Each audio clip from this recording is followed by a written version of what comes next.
When they had asked me if I wanted to do the camp here at Equines Champions for Christ, it was important for me to come do that. Not only for me, it's always good for me to get around the Lord and be around little girls that have a dream that I once had, and it's important for me to come and help them because I've been given the opportunity from lots of other people that I used to look up to. They took the time out and they helped me, and they showed me things that helped me get to where I am and help me get successful at what I do. And I feel like any chance I can have to pass that forward, I would take the opportunity any day to do it.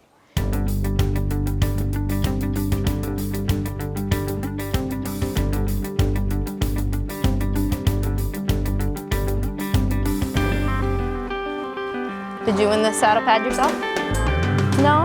It's pretty. Fancy white boots. I learned to put him on him, but he has knots on his legs sometimes, and if he gets into that, says it'll hurt real bad. Yeah, no, that's okay. Okay, slow him up. Good girl. Do one tight circle and then stop him. So when you feel him start kind of drifting on that outside, put your outside foot into him. Make him stay up and stay straight. There. Tighter, a little bit tighter.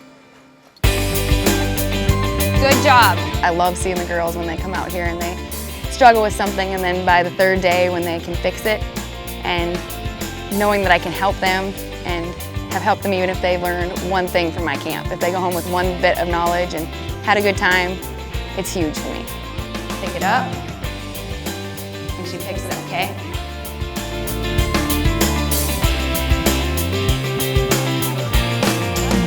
Look down, look at your hands, look at your butt.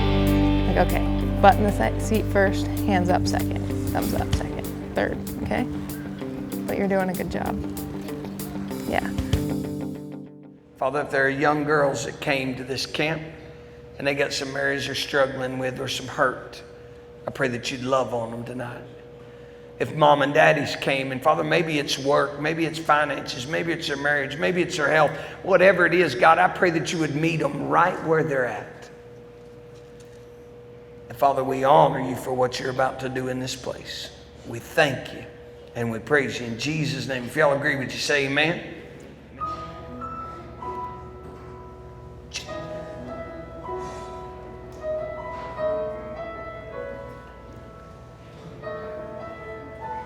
I can only imagine what it will be like when I walk by your side. I can only imagine what my eyes will see when your face is before me.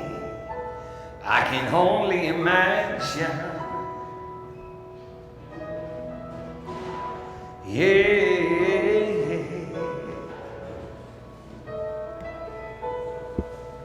Surrounded by your glory, what will my heart feel? Will I dance for you, Jesus? Or in all of you be still? Will I stand in your presence? To my knees will I fall? Will I sing hallelujah? Will I be able to speak at all? I can only imagine. Yeah, yeah. I can only imagine. I can only imagine when that day comes and I find myself standing in the sun. I can only imagine when all I would care is forever worship you. I can only imagine. Yeah, this is my favorite part. Surrounded by your glory, what will my heart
worship you.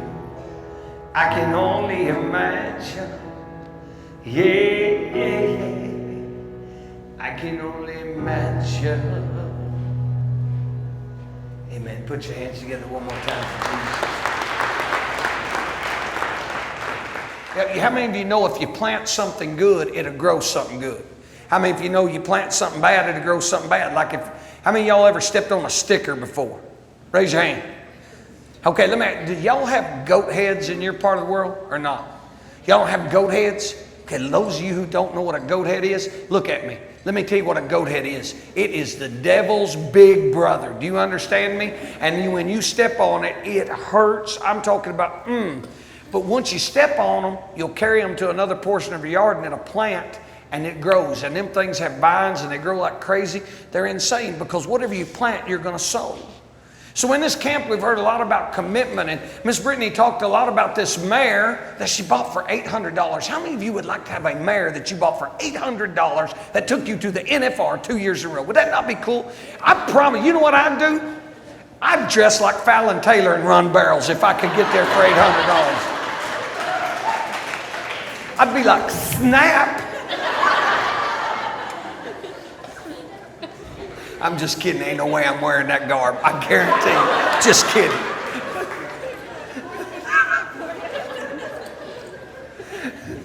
I would if they'd let me wear stretchy pants. No, I'm just kidding. So follow me. But that mare, she said, she was naughty. Sometimes she was, y'all remember her testimony this morning? Were some of y'all awake? She said she was naughty. Sometimes she would work, and when she would work, she would win. But when she wouldn't work, man, she'd run up the pen, so we'd have to go back. You know what I bet they did over and over and over and over again? I'll bet you can't count the miles that she rode that mare. I bet you can't count the number of times that she did that stinking drill that y'all did out there, that some of y'all were going, this is boring and I want to go fast. I promise you, if you're in this place today, if you'll ever learn, if you'll ever grab a hold, if you'll figure out that you've got to sow seed to do it slow so that you can do it fast, right? You'll go win. But you got to be committed, because sometimes life's not easy. Any of y'all ever walked through a hard time before? Some of y'all are young, but I bet some of you have walked through a hard time. Any of y'all ever had your heart broke before? Whether it was from a family member or a boyfriend. I'll never forget the first time a girl broke my heart. You know what she did? She told me I was fat. I was like, hey, you know how hard it is to make fat look this good? But listen to me, I understand you know what I did? I went home. And I ain't lying. Some of y'all can sit there and go, oh, that's so dumb, you were born. No, you didn't. I went home, and I ain't gonna lie, I went in my room and I had some tears, and I was like, man, I had a bad day. Because it was a girl I really liked. I mean, she was like hotter than hot, baby. And I was in junior high, and I was like, yeah. True story. She didn't just break my heart, she ripped my heart out and jumped up and down on it and then took a meat cleaver to it. And I was like, what? I had a bad day. Any of y'all ever had a horse that bucked you off before? Anybody? Raise your hand. If you've never been bucked off, your life's not complete till you get bucked off at least once. So you heard about all of this commitment and you heard about the hard work. But listen I'm going to ask you something, because I see a bunch of you. Look, I got a son that's in Austin, Texas right now, okay? And he's showing barrels. And I know it's not running barrels or roping, but that's what he loves to do.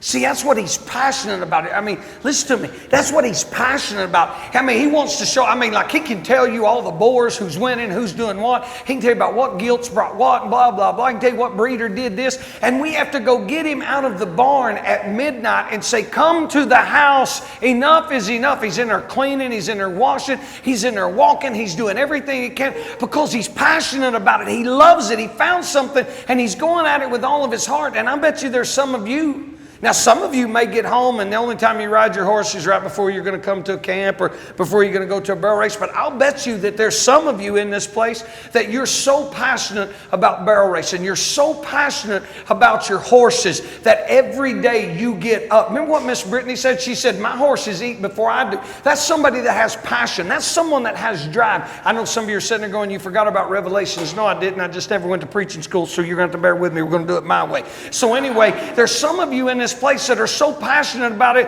you can't wait to get home from school because the first thing you want to do is get a horse saddled and you were going to ride and your mom and dad literally have to tell you, leave, come inside. You have got to come in. We're going to eat supper. You got to do homework. Get inside and stop. But your passion just wants to be there, and you find one with a problem. And man, you just want to work on them. You want to get it better. You have that drive and that passion. And so I began to think about that and how we've been talking about how you have to have that drive, how you have to have that passion at this camp. And I began to ask myself this question. Now, mamas and daddies, I don't want you to think that I'm just speaking to your kids because I want to make sure that I'm perfectly clear. I am not. I would be willing to bet that there's some mamas and daddies in this place that you've had a passion forever to be successful in business, that you've had a passion forever to have lots of money in a bank account. You've had a passion forever to have a house that everyone looks at and says, and man, everything that you do is to get to that point. You set goals and everything, and you're passionate about it. You go, you're driven. And here's what the Lord began to deal with me about today as I was down at the arena. He said, Ray, I wonder what would happen if they were that passionate about me again. I wonder what would happen if in this place we had the passion and the drive to seek God and to say, God, I want everything that you have for me in my life. It's the most important thing in my whole life. Because here's what I think. Look at me. Here's what I think. I think in America today, we want to seek God when times get tough. I think that we want to seek God when it's convenient to us. I want you to know that my son back home, you know when he walks hogs? He gets hogs out every day. That means when it's 30 degrees, when it's 25 degrees, when it's raining, when it's 100 degrees. It doesn't matter what the weather is because nobody else, the ones that are winning, aren't taking a day off. And he goes and he walks them. And I'll bet you if you have a passion for your horses, just because the weather's bad, you don't stay out of the barn. You're in there because you have a passion about it. It's something you do every day. When's the last time every day of your life you put everything else aside and sought God above everything else? Or is God one of those things that, oh yeah, I forgot. Oh yeah, I need God today because, man, I got to pray because, man, I got this high school rodeo that I'm headed to, or I got this job deal, man, I got this deal that I'm about to get done over here, and man, we're looking at this new house, and man, we better pray, oh God. And God's like, look, you're coming to me today, but where you been the 364 days before now? In America, sadly to say, with a large majority, we've allowed God to be God in our life when it is convenient for us. Revelations chapter 2 and verse 4 reads this way. Yet I hold, listen to me, yet I hold this against you, that you have forsaken your first love. Could you imagine walking in, girls? Because let me tell you something. I don't care what anybody tells you. And if you got a brother at home, I'm fixing to let y'all in on a little secret, okay? I'm just going to promise you it's true. Nobody ever may admit to it. I'm going to admit to it.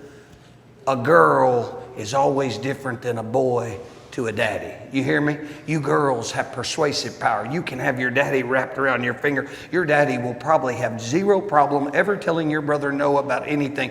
But when you look at him with them beautiful eyes and say, Daddy, I love you so much. It's over. Here's a credit card. Go get whatever you want. How do I know? I'm a daddy.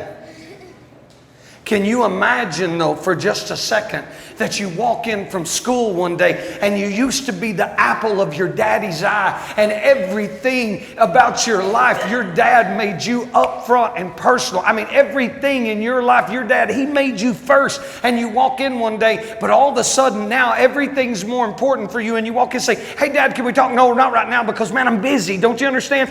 Don't you understand that I've got to put some money in the bank over here because you want to live in this house? No, I can't talk to you right now. And you wait 30 minutes to, hey, Dad, can I talk? No, don't you understand that I've been trying to talk to my friends for a little bit? I mean, you're consuming everything. Just stop for just a second. Just wait, honey. No, I still love you and you're important. Let me tell you something. It's not about what we tell somebody. It's about what we show somebody. And in America today, what we've been telling God is we love Him and He's the most important thing. We even make time to pray before events, but when's the last time we got on our knees and prayed as a family?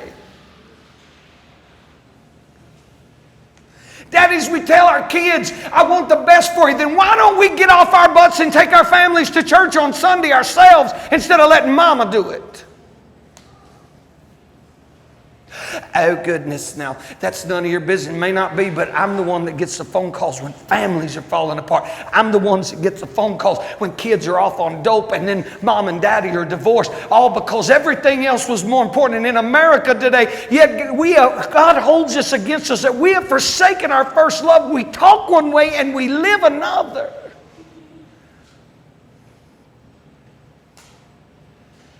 I used to love them boys that would show up at a team roping. Miss Britany, you've seen them because you started out. You've been down the road and you've seen them girls that showed up with the highest dollar rig that there possibly was, and they had fancy saddles. And they had horses that were fat and shiny. But I promise you, they looked like a monkey riding a football. They couldn't ride a horse. Do you understand me? And every time they showed up, man, you loved it, because when they entered, you were going to take their money. You know why? Because they weren't willing to be committed to what they wanted to appear to be. Hello? I'm going to be honest with you. I look back there and I see some of these boys that are all blowed up like a tick on Dracula, and they got big old arms on them and they got pecs hanging out everywhere and they walk around like this. Man, I go, man, I want to be like that. I'm lying to you, because if I wanted to be like that, I'd quit eating donuts and go to the gym. The only way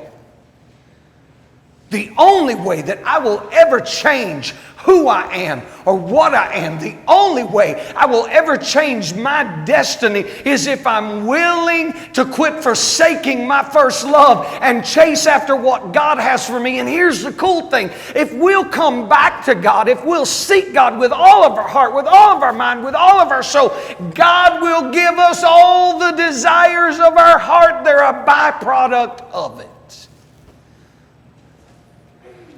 Listen to me, it's just like today. I know some of y'all had to be bored running up to that cone. I know, I get it. I could see it on some of y'all's face. Man, don't they know that I've missed so-and-so in this rodeo organization? Why do I have to come up here? Listen to me.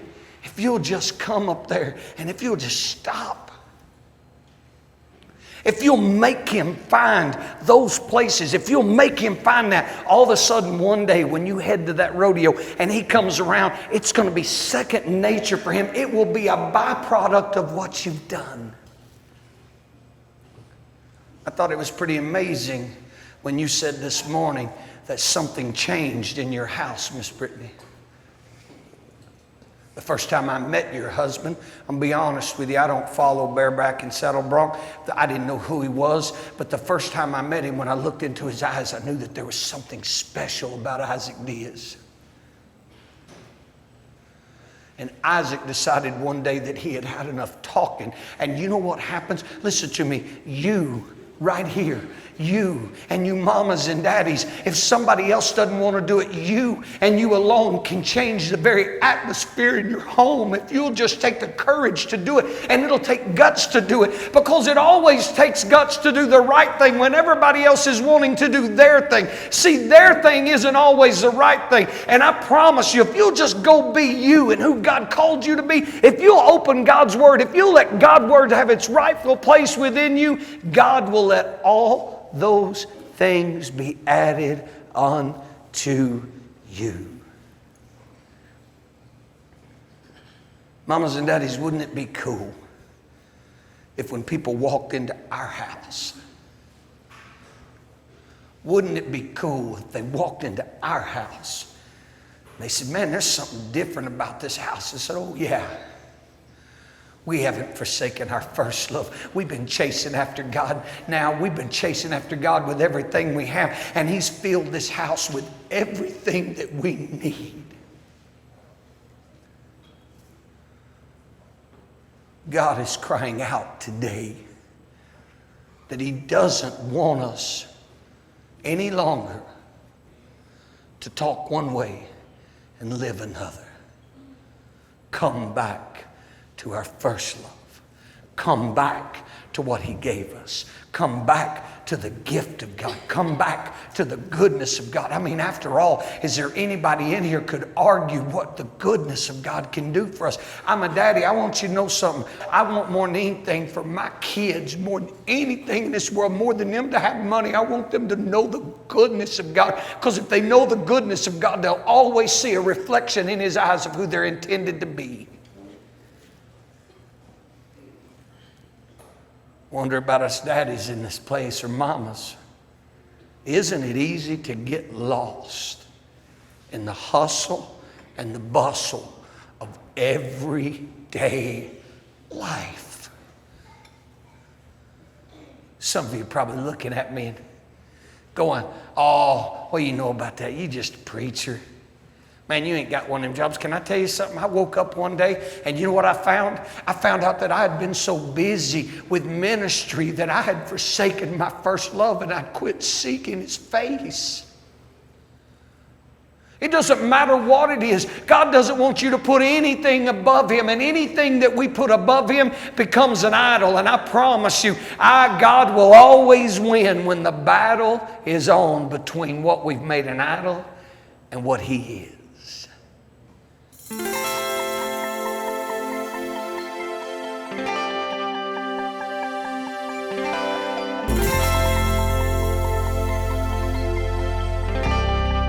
Before we start this drill, does everybody know what a counter arc is? Okay. I'm going to show you guys because it's crucial that your horses can do this before you even put them on the pattern. It's a big deal, especially if you're trying to take some time off. I know some of them go and they'll go through the pattern just fine, and I don't want anybody making their horses mad today because a lot of them probably don't know.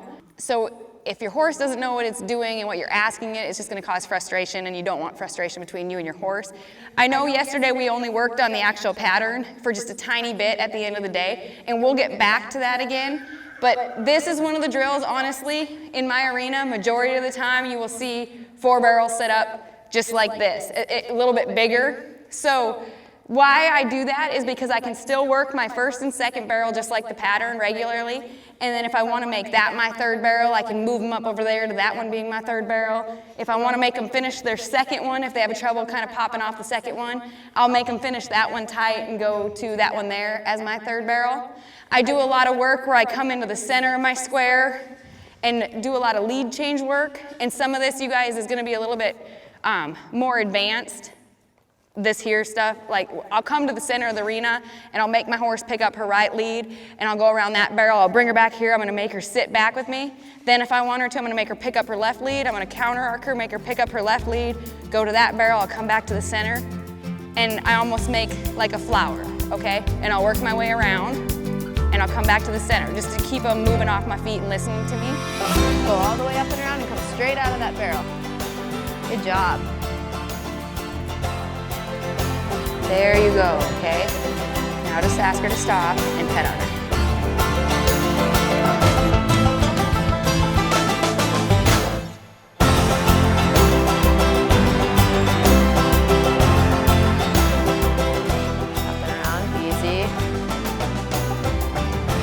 job. Actually, the first day of the camp, you could tell that the girls were a little bit nervous. They didn't know who I was. They were nervous around me. They're nervous around each other because they all just got here and the bunch of them didn't know each other. But last night, you can tell that they had some time together. They're all opened up a little bit more today and have a better idea of what I'm asking them to do because we went over some of the basic stuff yesterday and had the time to do that. So I do think that today they're a lot more confident and they're having a lot more fun. They're a little more relaxed. This is my third camp actually here at Equine Champions for Christ, and I'm just always ready for it, and I was hoping that it was going to be just like it is, and she is so amazing. She explains it so well, and I just love her to death.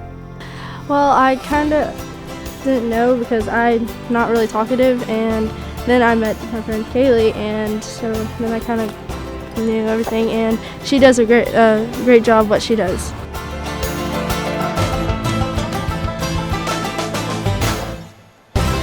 That was really nice.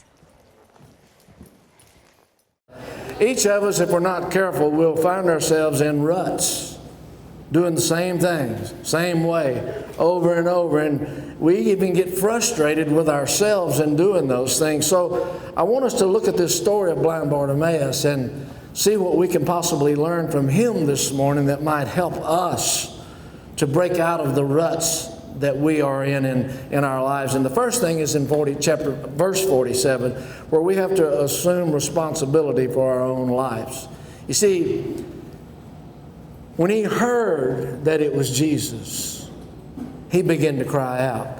Now think about that for a minute. No doubt Bartimaeus had been hearing about this man Jesus that was going out throughout the region, and miracles were happening. He was calling forth the dead. He was multiplying loaves and fishes. He was opening the eyes of other blind people. He was doing many miraculous things, and the word had spread abroad throughout the region. And that's one of the reasons that the religious leaders were angry and mad and had set out to kill Jesus, because of his popularity, and his fame was just growing very fast.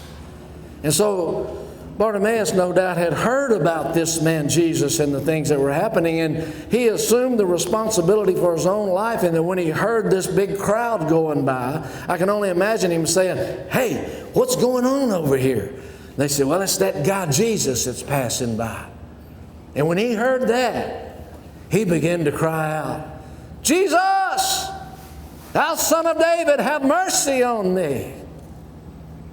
See, maybe you're in this place today, young or old, and you've heard about this Jesus. You've heard of his love and his grace and his forgiveness and his power and his peace and his provisions. You've heard about him, but you've never really cried out to him, and you've never really reached out to him. You've never had that expectancy in your life to say, "Lord, do something about this situation in my life if you can and if you will." You've never assumed the responsibility for your own self to cry out to this Jesus.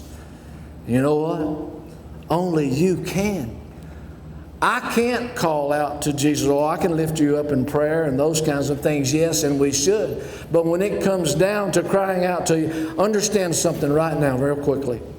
There are two things that stop Jesus in his tracks immediately, every time, without exception. It's the cry of the desperate, like Bartimaeus, that'll stop his tracks. It's the touch of the sincere. You remember the story of the woman with the issue of blood, and when Jesus came passing by, she believed that if she could just touch the hem of his garment, that she'd be made whole. And when she touched his garment, Jesus stopped in his tracks, because he felt healing virtue flow out of his body. And I want you to know, Jesus is the same yesterday, today, and forever. He's not grown old, weak, feeble, and senile. Anything he's ever been able to do, he's still able to do present day. You can eat his attention. You get desperate and sincere and honest with him. You reach out and you touch him in sincerity, and watch what the Lord will do in your life. He'll do what you and I cannot do. I love what the Word of God tells us to do. It says, do everything that we can and trust him for what we can't. God will show up and show out. He'll make a difference. But you've got to begin to assume responsibility for your own life. Secondly, in verse 51, we see where he had to clarify what it was that he needed, because the Lord said, "Well, okay, you've got my attention. What is it that you want? What is it that you need today? Ray has started out this camp the first day and again today with what is it that you need? What is it that you need? Clarify that with the Lord. He already knows. Scripture says He knows what we have need of even before we ask, but you have not because you ask not. He wants you to come to Him as that loving Father that He is, and to let your need and request be made known to Him. Just pour out your heart to Him. Talk to Him. Look to Him. Trust Him. Lean upon Him. Watch Him show up and show out in your life. But you have to clarify what it is that you need. You have to verbalize. You have to voice it to Him. And I assure you, He's no respecter of person.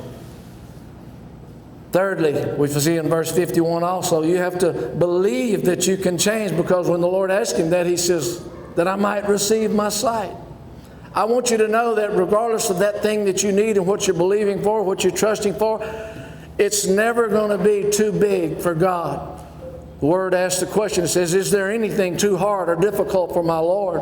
No, all things are possible to him that believes. Need I remind you that Jesus in the flesh on this earth, the miracle worker that walked among them, Scripture says this, that in His own hometown He could do no great miracle. Why? Why could He do no great miracle in His own hometown? It's simply for this. Pay attention here, I'm not going to be long. Pay attention to this. It's because of their unbelief.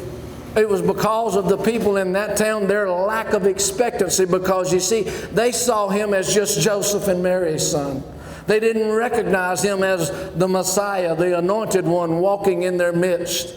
Jesus wanted to do great things in their midst, but He was limited by their lack of unbelief. Don't you put limitations on God. All things are possible if you can dare to believe Him. I know that when I cried out the morning of November the 29th, 1977 in the living room of my home, in desperation, I cried out, I said, God, if You're really real, if You can do the things that people tell me that You can do, if You'll take this whiskey bottle away from me, I'll serve You till the day that I die. But if You can't, and if You don't, I'll never darken the door of a church. I'll tell everybody you're the biggest fake and phony there ever was. But I've got to feel Your power. Ladies and gentlemen, boys and girls, I want you to know that day, that moment, God got my attention. He began to do a work in my life. He purged my system. He delivered me from alcoholism. He restored my marriage. He has made my life worth living. He's given me purpose. He's given me a peace that accolades could not give. I've been fortunate to be successful in life as far as athletics go and things of that nature, but I was a miserable wreck on the inside because I had no peace inside, because I did not know the Prince of Peace. But since I've come to know the Prince of Peace, I want you to know I still walk through difficult times. I still see adversity come my way and into my life. But there's a peace that only God can give, that in the middle of the storm, I can lay down and I can go to sleep because I know He's got this. It's not too big for Him. And neither is your situation, neither is your circumstances. You've got to begin to believe that you can see, that you can have your need met. Fourthly, in verse 48, I want to point out that it says you've got to stop worrying about what other people will say, because you see, when He was crying out to Jesus, what was the crowd? What were those around Him doing? They were saying, shh, shut up, hold up, don't talk, don't bother Him now. But He cried out the more. You've got to stop worrying about what people say. I want you to understand something very early in life, young ladies. Most people do not have your best interest at heart. I want you to know that most people want to use you. Most people have their best interest at heart. And you've got to form a sphere of people around you and friendships, that people that genuinely care about you. Most people do not have your best interest at heart. They're wanting to be your friend because you can get them tickets to the game. They're wanting to hang out with you because then they will look like they're on the in crowd. And I want you to understand something, young ladies, that has not changed. That has not changed, but you've been blessed to be in a camp today where these ladies that are your instructors, the people with Equine Champions for Christ, they put this on because they genuinely care about you. They've asked nothing of you, but they've given everything to you. Your parents, your aunts, your uncles, your grandparents, they have invested their time, their money, themselves, their love into your life because they care about you. Don't blow that off. Don't take that lightly, but embrace the fact that they have your best interest at heart. So quit worrying about what all of the other people and your peers may say. You start looking out for your best interest. You start making the right decisions. You start making the correct moves to accomplish the goals that you've set in life, to go where God is wanting to take you. He's got a plan for your life that surpasses anything that any of us could orchestrate for you. He is a God that is perfect in the plan of your life. So then after that, I want you to stop waiting for ideal circumstances. You see, here's this blind man with a huge crowd of people, and they're telling him, look, there's a lot of people around here, but he's calling for you to come. Think about this. This big crowd of people, a blind man, Jesus is being thrown by the people, a lot of people around him, and he didn't wait till they parted the ways for him to come. It says that he got up and he began to go towards Jesus, and with this great number of people around him, and he did something bold as he casted away his garment, and he began to go to the noise, began to go to the sound of the Prince of Peace. And he went to Jesus, and he had poured his heart out already, saying, Lord, that I might receive my sight. It moved Jesus to the point that he said these words, your faith has made you whole. Go. And as he went, he was healed immediately. I want you to understand the principles and the outline of this message apply to our lives. First and foremost, we've got to assume responsibility for ourselves. Quit passing the buck. Quit trying to play the blame game and blaming your failures on other people or other things or other circumstances. You need to stop doing that right now. And you need to step up. The Word of God says this very clearly. For every man to examine, or woman to examine themselves and to see if they be of the faith.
I really enjoyed this camp. My sister came in 2010 and we really enjoyed it then.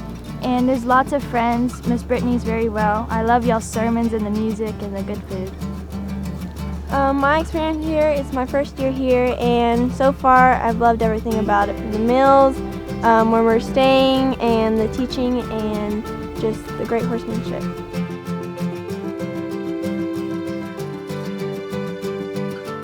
Have you been here before? No. No. Okay, this is both of our first times here at Crooked Creek Ranch, and this is our first time going to camp by y'all, and this is also my first time seeing Britany Diaz. And her brother's been to a camp here before, but this is our first time. My brother went to the Craig Cameron one, and he learned a lot with this one horse that he was having some trouble with, but he said it was really good. So.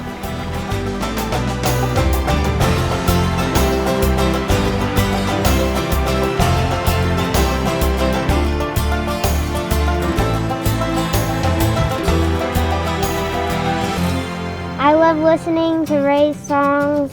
I love worshiping God, and I love all of his funny stories, and I just love listening to all of his songs and just worshiping his God. I like to worship our God and praise Him. Amen.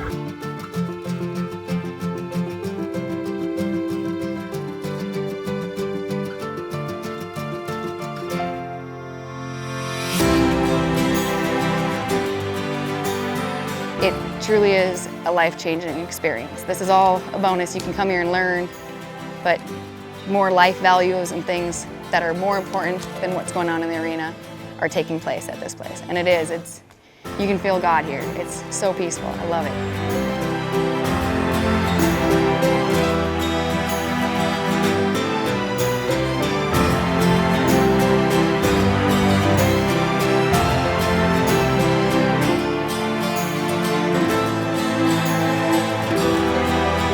Well, Ray, you know, I heard it said before that time flies when you're having fun. And it's hard to believe that the 2018 barrel racing camp with Britany is about to end. It seems like we just got here. Feel that way to you? Man, does it ever. You know, we've been kidding with these kids all weekend about turn and burn and kick, and ride. But I don't know what you've noticed, but just for me, man, these kids, these are some of the best barrel horses I've ever seen as far as how they've learned how to control that aggression and really move them on. And it's kind of been the same thing spiritually up top. We've seen God progress every day. Absolutely. You know, of course, we've seen it before where once the children will let the walls come down, then God can come in. And I think, you know, it takes them sometimes a service or two to realize that nothing is going to be forced on them here, that we just want to love on them and expose them to the love of God. And as a result of that, we've seen God move on the hill. You know, every camp that we do is always different, but this just kind of felt like a joy and a love fest. And these kids every time, and their moms and dads at every service down in the arena watching them. I mean, that old expression, you know, I'm part hillbilly, so that expression, grin like a possum. Yeah. Man, they have grinned like a possum. And, I think God's grinning. Yeah. I think he's truly happy with what's occurred here. Well, I know he has, because, you know, his word says that he equates Christianity as the bride and the groom, you know, the bride of Christ. We are the bride. But as I sit here and watch husbands and wives and kids come to the altars and hold each other in love and pray with each other, that's the family structure that God intends. Is the family that prays together will stay together. And some of that has happened at this camp, and it just always blesses me to watch families fall in love with each other again. You know, every time that I see those families and those kids grab their mamas and daddies and thank them for coming, I melt. And, you know, we shared, we're going to end up sharing at the end of today something I heard Britany continually say to these kids. Turn and look where you're going. Turn and look. And we're absolutely going to share with them the importance of forgetting what was behind them. Amen. And looking onward to where they're heading.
So I'm here with John Gertz, and so John, your family is the most unassuming family that I've ever met. From you to your brother, your sister, your mom, your dad, the whole family is that way. Every time we come, I end up having one of you mad at me because I want to acknowledge y'all, and that's the last thing that you guys want, honestly, behind the scenes and in front of the scenes. So we got an opportunity today, and I wanted you to share with the folks about Equine Champions for Christ and what it means to you and your family and why. Well, our family's always been pretty devout Christians. We always wanted to share that with everybody who didn't have the opportunity to grow up that way. Now, we didn't have the perfect home or nothing like that, but Mama really was our rock for our family. She always wanted to always take us to church, do anything she could for us, and really having those kids around, even when we went to all the horse shows, in any clinic, she always had all the kids around her calling her Mama Joe and really trying to express Christianity to them. She was there when we all got saved, me and all my buddies when I was a kid, and she just has always been Mama Joe. So all these camps really are her just expressing more Mama Joe to every other kid there is out there that has the opportunity to come here and learn their trait and their event and get better at it with the clinic and all the trainers that we have with them. But it's more about something they don't expect when they get here. Like they always say when you cross those tracks or those cattle guards, these kids come here not expecting to see what they're going to see. I've been to a lot of Christian camps when I was a kid, and nothing's like this. When you're 10 years old and you hear these guys talk, it shook me. You know, it shook me every time I hear them. They get deep with it, but the kids understand everything. I used to go to clinics that had people who were a little bit too hot iron, and kids don't, they just can't grasp that. But you give them ideas and examples about their own life, it really does help them. And yes, then again, the trainers do their job. Kids get better at it. But I think really it's about getting closer to God. You're going to be better at everything you do when you do get closer with Him. So to have both of those things merge on these kids is really great, especially in this time in the world with phones and all these things and gadgets they have to bother them all the time. It's really nice to lose service out here like you do and get a hold of what matters. Man makes a living by the work he does, but he'll leave his mark because of who he was. My boots have walked that road, so son, remember